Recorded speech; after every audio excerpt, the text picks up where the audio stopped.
सुप्रभात। जो हमारे 10 और 12 के जो हमारे 12 के बालक बालिकाएं हैं, ध्यान दें।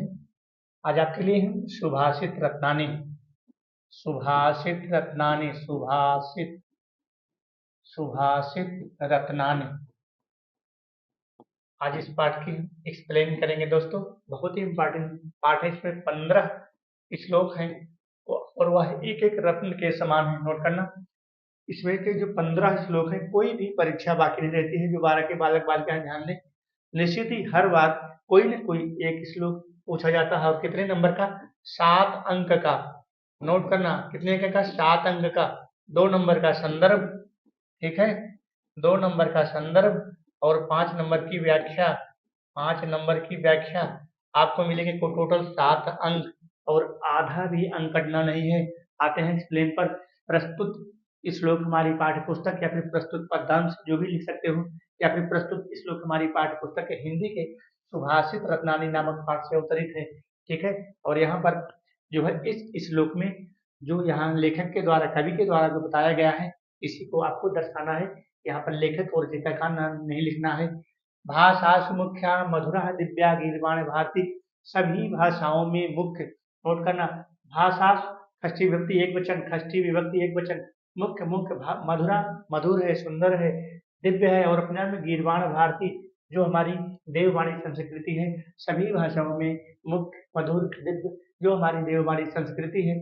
तस्या ही मधुरम, उसका काव्य ही मधुर और सुंदर नहीं है, बल्कि उसकी जो उक्तियां हैं, जो उसकी सूक्तियां हैं, वह भी अपने आप में मधुर और सुंदर मानी गई हैं।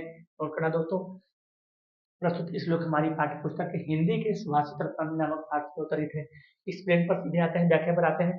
भाषा मुख्य, सभी भाषाओं में मधुर, दिव्य, जो हमारी देववाणी संस्कृति है, ठीक है, जो हमारी देववाणी संस्कृति है, उसका तस्या ही मधुरम काव्यम, उसका काव्य मधुर और सुंदर ही नहीं, बल्कि तस्मादपि, अर्थात जो उसकी युक्तियां हैं, जो उसके संदेश हैं, वह भी अपने आप में सुभाषितम, मधुर और सुंदर माने गए हैं।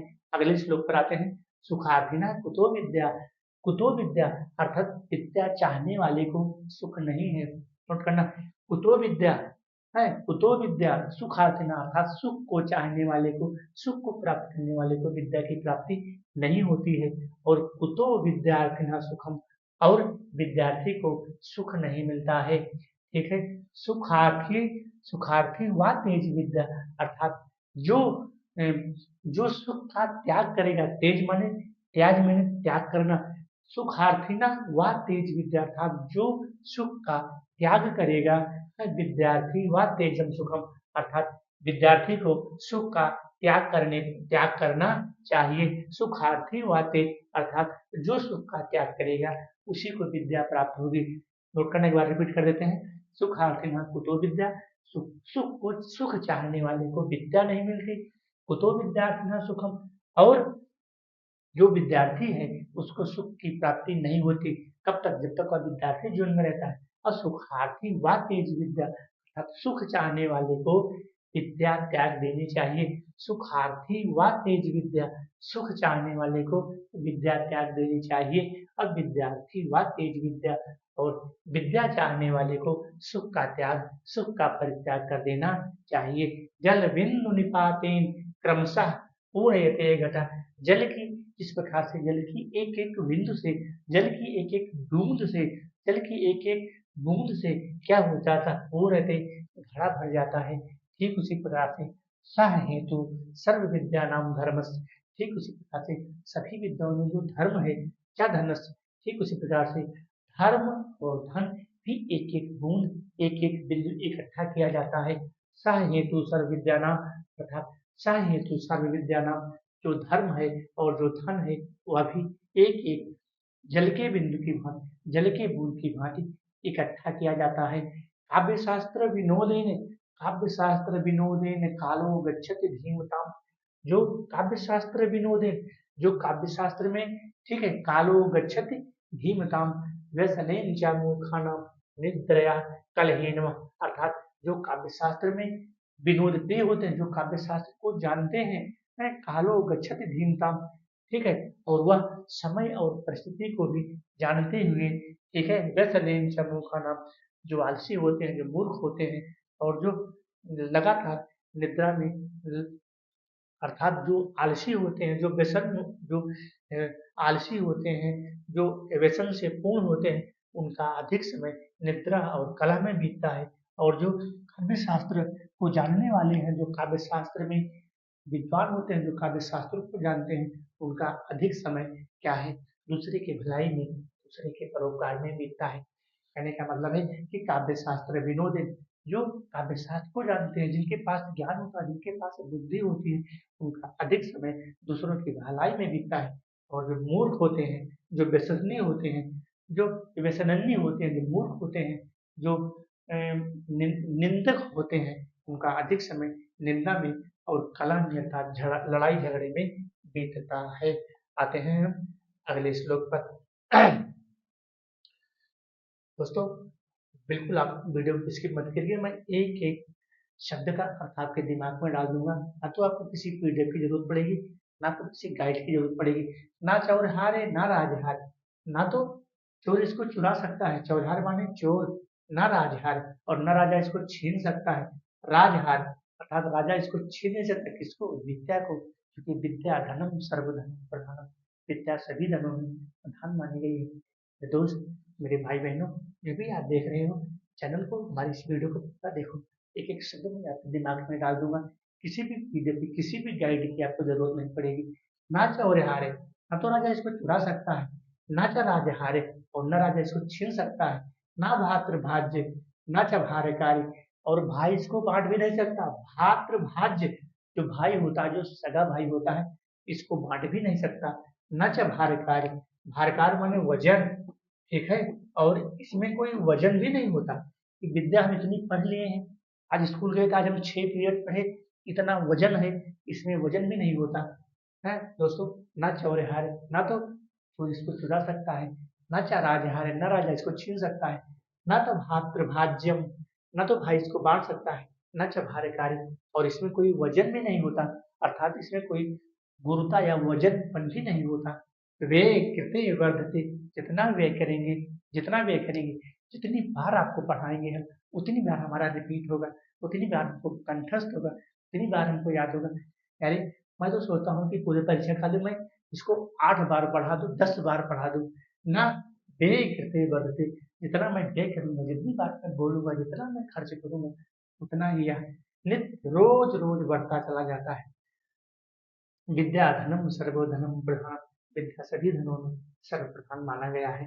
परोक्षे कार्य हंतारम, प्रत्यक्षे प्रियवादिनम, जो सामने परोक्ष, जो प्रत्यक्ष कार्य हंतारम, अर्थात जो मुख के सामने मीठा मीठा बोलता है, जो मुख के सामने, जो सामने मीठा मीठा बोलता है, प्रियवादिनम अर्थात जो मुख के सामने है, जो मुख के सामने मीठा मीठा बोलता है, और पीठ पीछे बुराई करता है। दोस्तों ध्यान रखना, इस श्लोक का क्या मतलब है। इस श्लोक से बहुत बड़ी शिक्षा जो हमें मिलती है। परोक्षे कार्य हंतारम, जो मुख के सामने या प्रत्यक्ष मीठी मीठी बातों को कहता है, अर्थात तुम्हारी क्या करेगा, तुम्हारी तुम्हारे गुणों का बखान करेगा। और जैसे ही तुम हटोगे, प्रत्यक्षे, प्रत्यक्षे प्रियवादिनम, प्रत्यक्ष मतलब सामने मीठा मीठा बोलता है, प्रियवादिनम पीठा मीठा मीठा बोलता है। अब परोक्षे, प्रत्यक्ष अप्रत्यक्ष, ये प्रत्यक्ष है, ये अप्रत्यक्ष है, ये डायरेक्ट है, ये इनडायरेक्ट है। परोक्षे कार्य हंतार, और जैसे ही तुम हटते हो, तुम्हारे पीठ पीछे छुरा मारने का काम करता है, अर्थात तलवार मारने का काम करता है। ऐसे मित्रों का, ऐसे मित्रों का वर्ज एतादृशम मित्रम, ऐसे मित्रों का परित्याग कर देना चाहिए। ऐसे दोस्तों का, ऐसे सगे संबंधियों का वर्ज एतादृशम मित्रम, ऐसे मित्रों का परित्याग कर देना चाहिए। विष कुंभम पयोमुखम, चाहे ये उनके मुख के पास दूध का घड़ा ही क्यों न रखा हो, है वो कैसे हैं, विष के समान है।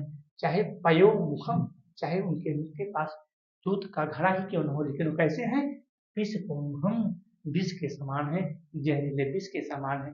ऐसे मित्र का, ऐसे दोस्त का, ऐसे संबंधियों का परित्याग करना कर देना चाहिए। जो प्रत्यक्ष प्रेमादिनम, जो सामने तो मीठा मीठा बोलते हैं, सामने तुम्हारे अच्छा अच्छा तुम्हारा बखान करते हैं, और जैसे ही आप पीछे हटते हैं, परोक्षे अर्थात इनडायरेक्ट, ठीक है, कार्यहंकारम, तुम्हारे कार्य की बुराई करने लगते, तुम्हारी आलोचना करने लगते हैं। वज्र वर्ज्यतादृशम मित्रम, ऐसे मित्र का परित्याग कर देना चाहिए। ऐसे दोस्तों का, ऐसे सखा, ऐसे सखी का त्याग कर दो। वो मित्र कैसे हैं? पयोमुखम, चाहे वह दूध उनके मुख के पास ही दूध का घड़ा क्यों न भरा हो, लेकिन वो कैसे हैं? विषकुंभम, इसके घड़े के समान है। ठीक है दोस्तों, इस प्रकार से अगले पर आते हैं। उदयत सविता ताम्र, ताम्रस्ताम, सविता माने होता है सूर्य, सविता माने होता है सूर्य। क्या होता है? सूर्य। नोट कर लेना, सविता या फिर आदित्य, आदित्य, आदित्य भी सूर्य का पर्यायवाची है। सविता, सविता और आदित्य ये दोनों के हैं, सूर्य के पर्यायवाची हैं। उदय, उदय होने पर, ताम्र अस्ताम्र, अर्थात सूर्य उदय होने पर कैसे होता है? पीले रूप में होता है? उदय सविता ताम्रस्ताम एवास्तमेति च, हाँ, जब सूर्योदय होता है तो कैसे होता है? पीले, पीले रंग का होता है। और संपत्तौ च विपत्तौ च महता अनेक मुलुकता, अर्थात जो धैर्यवान पुरुष होते हैं, चाहे उनके पास संपत्ति हो, चाहे उनके पास विपत्ति हो, चाहे उनके पास सुख हो दुख हो, दोनों ही परिस्थितियों में वह समान स्थिति में रहते हैं। जिस समय सूर्य उदय के समय भी पीले रंग का होता है और अस्त के समय भी एवा अस्तमेति, अस्त के समय एवा अस्तमेति, अस्त के समय क्या है? सूर्य भगवान, सूर्य भगवान उदय सबका, उदित माने उदय होते, उदय होते वक्त, उदय होने के समय कैसे होते हैं? ताम्रस्ताम, पीलेपन में होते हैं। और एवा अस्तमेति, और अस्त होने के समय भी पीले रंग के होते हैं। ठीक उसी प्रकार से जो महापुरुष होते हैं, महता अनेक रूप, जो महान पुरुष होते हैं, जो विद्वान होते हैं, चाहे उनके पास संपत्ति हो, चाहे उनके पास विपत्ति हो, दोनों ही परिस्थितियों में वो एक जैसे होते हैं। विद्या विवादाय धनम मदाय, जो विद्या होती है, दो प्रकार से यहाँ ध्यान देना। ठीक है, दो प्रकार से यहाँ ध्यान देना। क्या है? थोड़ा सा ऊपर कर लेते हैं।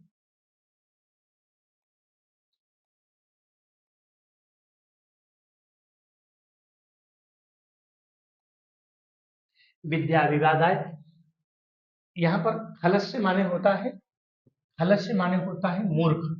क्या होता है? मूर्ख। ठीक है, और एक चीज जानना, साधव माने होता है सज्जन, साधव माने होता है सज्जन। दो चीज को पहले जानो, फिर व्याख्या कर लोगे। खलस्य माने होता है मूर्ख, साधु माने होता है सज्जन। दो शब्द हैं, दोनों के अलग अलग अर्थ हैं। अब यहाँ पर व्याख्या कैसे करोगे आप? विद्या विवादाय धनम मदाय, अर्थात जो मूर्ख की विद्या होती है, देखना दोस्तों यहाँ, जो मूर्ख की विद्या होती है, ये मूर्ख है ना, खलस्य माने मूर्ख, साधु माने सज्जन। जो मूर्ख की विद्या होती है वह विवाद के लिए होती है, ध्यान देना। और जो मूर्ख का धन होता है वह मदाय, अर्थात मदाय का मतलब मद के लिए होता है। जो उनके पास बहुत मद हो जाता है, अर्थात उनको अहंकार हो जाता है, उनको घमंड हो जाता है। किसको? मूर्ख को। तो मूर्ख की विद्या विवाद के लिए, मूर्ख का धन क्या होता है? मूर्ख का धन क्या होता है? उसका गलत प्रयोग करते हैं। और मूर्ख का जो मूर्ख मदाय, अर्थात उनके अंदर अहंकार आ जाता है, घमंड आ जाता है। और जो मूर्ख की शक्ति होती है, परे साम परिपीडनाय, जो मूर्ख की शक्ति होती है, जो मूर्ख की ताकत होती है, वह दूसरों को दुख पहुंचाती है, दूसरों को पीड़ा पहुंचाती है। मुझे उम्मीद होगी कि मेरी यह लाइन आपकी समझ में आ गई होगी। आलस्य माने होता है मूर्ख, साधव माने होता है सज्जन। तो मूर्ख से पहले इसको देख लीजिए, मूर्ख की विद्या विवाद, जो मूर्ख होता है वो विवाद ही तो करता है, वो विवाद ही करता है, तो कमियों को ढूंढता है, वो आलोचनाओं को ढूंढता है। जो मूर्ख होता है, मूर्ख की विद्या विवाद के लिए, मूर्ख का धन मतलब अहंकार के लिए, मद के लिए होता है। शराब पिएगा, भांग खाएगा, दारू पिएगा। और जो मूर्ख की शक्ति होती है वह परेशान, अर्थात दूसरों को पीड़ा पहुंचाती है, दूसरों को कष्ट पहुंचाती है, दूसरों को तकलीफ पहुंचाती है, दूसरों को सताती है। दूसरी तरफ आ जाओ, जो साधव होते हैं, ठीक है, इसके विपरीत जो साधव होते हैं, जो सज्जन होते हैं, विपरीत मेधा ज्ञानाय दानाय च रक्षणाय, अर्थात जो सज्जन होते हैं उनकी विद्या कैसे होती है? ज्ञान के लिए होती है। यहाँ ध्यान देना मेरे प्यारे, मैं समझा रहा हूँ आपको। जो साधव होते हैं, जो सज्जन होते हैं, उनकी विद्या कैसे होती है? ज्ञान के लिए होती है। उनका धन कैसे होता है? दान के लिए होता है। जो सज्जन होते हैं वो दान भी देते हैं, उनके पास 10 रुपया है तो इनसे 1 रुपये दान भी दे देंगे। ठीक है, तो जो सज्जन होते हैं उनका धन का दान के लिए क्या रक्षणा है, और जो उनकी शक्ति होती है वह दूसरों की रक्षा के लिए होती है, दूसरों को सहयोग के लिए होती है, दूसरों की भलाई के लिए होती है। मुझे उम्मीद है कि अभी श्लोक आपकी समझ में आ गया होगा। इसे ना प्यारे तो कमेंट के माध्यम से बताना। सहसा विदधीति ना विक्रमा विवेकः परमावदम पदम वृणुते ही विस्मय कारण गुण लुब्धा स्वमेकेयो संपदा। सहसा विदधीत ना अर्थात अचानक, सहसा माने अचानक, अर्थात क्रियाम विवेकः परमापदा पदम, अर्थात सहसा वृणुते ही विस्मय कारिण गुण लुब्धा स्वमेकेयो संपदा। पहले माना अचानक कोई भी निर्णय नहीं लेना चाहिए दोस्तों। अचानक सहसा विदधीत न, कोई भी निर्णय, कोई भी विचार, कोई भी मतलब विचार जो होता है, जो जिससे मैंने हम किसी कार्य को करने वाले हैं, तो अचानक कोई भी डिसीजन नहीं लेना चाहिए। सहसा विदधीत न क्रियाम विवेका, अर्थात बिना विवेक के, बिना सोचे विचारे कोई भी निर्णय नहीं लेना चाहिए। इस लाइन की व्याख्या प्रोसेस को हटा देते हैं, आपको क्लियर लगेगा, ठीक है। सहसा विदधीत न क्रियाम विवेका, अर्थात कोई भी क्रियाकलाप, कोई भी कार्य करते समय बिना विचार किए हुए कोई निर्णय नहीं लेना चाहिए। सहसा माने अचानक, विदधीत कार्य करने का, क्रियाम विवेका कोई भी कार्य करने से पहले सोच विचार कर लेना चाहिए। परमापदम अर्थात सोच विचार कर लेना चाहिए। वृणुते ही विस्मय कारिण गुण लुब्धा स्वमेव, अर्थात अगर बिना विचारे कोई कार्य हम करते हैं तो उसका जो क्या होता है, गुण होता है, वह निश्चित ही में कठिनाइयों में डाल देता है, अर्थात उससे हमको क्या होता है, लाभ नहीं मिलता है। विस्मय का वो हमको विस्मय में डाल देता है, हमको आश्चर्यजनक स्थिति में डाल देता है। स्वमेव संपदा, अर्थात वह हमें लाभ नहीं पहुंचाता है। अगला है वज्रादपि कठोराणि, वज्र से भी कठोर, वज्र से भी कठोर मृदूनि कुसुमादि, कुसुमान होता है फूल, अर्थात जो वज्र से भी कठोर हो और फूल से भी कोमल हो, क्या होता है, होता है मन। वो क्या होता है, मन होता है, ठीक है। वज्र से भी कठोर और फूल से भी कोमल क्या होता है, मन होता है। और लोकोत्राण चेतांश, इस लोक में, इस चेतना के अंदर, इस मन के अंदर क्या होता है, चेतांश को नु विख्यात मरहत, अर्थात इसको विज्ञान भी आज तक जान नहीं पाया। वज्र से भी कठोर, फूल से भी कोमल क्या होता है, मन होता है। और इस लोक में, इस चेता, इस हृदय के अंदर क्या होता है, वह आज तक इसको विज्ञान भी जान नहीं, अर्थात इस मन की स्थिति को आज तक विज्ञान भी इसका पता नहीं लगा पाया है। प्रणयात प्रणयात प्रणयात यह सुचितरई, प्रणयात यह सुचितरई पितरम सत्पुत्रौ, अर्थात जो अपने पिता के वचनों का पालन करता है। प्रणयात यह सुचितरई, जो अपने पिता के वचनों का पालन करता है। पितरम सपुत्रम, वह पुत्र जो अपने पिता के वचनों का पालन करता है। यद भर्तृदेव हितमिच्छ तत्कलत्रम, और वह जो भार्या अपने पति के वचनों को मानती है। तन्मित्रपादपि सुखे च समक्रियम, अर्थात इन सभी को क्या होता है, तीनों ही परिस्थितियों में सुख की प्राप्ति होती है, तीनों ही परिस्थितियों में सुख की प्राप्ति होती है। एक त्रयम जगत, अर्थात यह जगत में, इस संसार में, एक त्रयम जगत अर्थात इस संसार में, एक त्रयम जगत पुण्य कृतो लभन्ते, अर्थात यह तीनों इस संसार में पुण्य कृत को, पुण्य लाभ को प्राप्त होते हैं। कौन, प्रणयात यह सुचितरई पितरम, वह पुत्र जो अपने पिता के वचनों का पालन करता है, तो अपने पिता के वचनों को पूर्ण करता है। यद भर्तृदेव हित, और वह पत्नी जो अपने पति के सभी वचनों को, कलत्रम माने पति, जो अपने पति के सभी वचनों को मानती है। तन्मित्रादपि सुखे च समक्रियम, इस प्रकार से किए गए वचनों को यह तीनों प्रकार से है। यत त्रयम जगति पुण्य कृतो लभन्ते, निश्चय ही पुण्य लाभ को प्राप्त होते हैं। कामान दुग्धे, थोड़ा सा इसको ऊपर कर लेते हैं,